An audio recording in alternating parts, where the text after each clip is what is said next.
বাংলাদেশের জনগণ এবং প্রধানকে ঈদ উল ফিতরের শুভেচ্ছা জানিয়েছেন ভারতের প্রধানমন্ত্রী নরেন্দ্র মোদী এবং পাকিস্তানের প্রধানমন্ত্রী শেহবাজ শরীফ।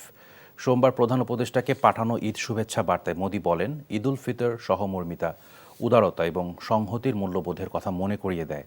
এই উপলক্ষে বিশ্বজুড়ে মানুষের জন্য শান্তি, সম্প্রীতি এবং সুস্বাস্থ্য কামনা করেন তিনি। বলেন, বাংলাদেশ ভারতের মধ্যকার বন্ধুত্বের বন্ধন আরও দৃঢ় হোক। এদিকে ঈদ উপলক্ষে প্রধান উপদেষ্টা ডক্টর মোহাম্মদ ইউনূসের সঙ্গে টেলিফোনে শুভেচ্ছা বিনিময় করেছেন পাকিস্তানের প্রধানমন্ত্রী শেহবাজ শরীফ। এ সময় দেশবাসীকেও শুভেচ্ছা জানান তিনি। সুবিধাজনক সময়ে ডক্টর ইউনূসকে পাকিস্তান সফরের আমন্ত্রণ জানান শেহবাজ।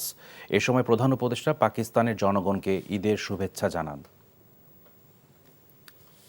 বান্ডেল থাকলে প্রতি সেনমানিতে টাকা বাঁচবে। বিকাশ সেনমানি বান্ডিল কিনে জিতুন প্রতি লেনদেনে।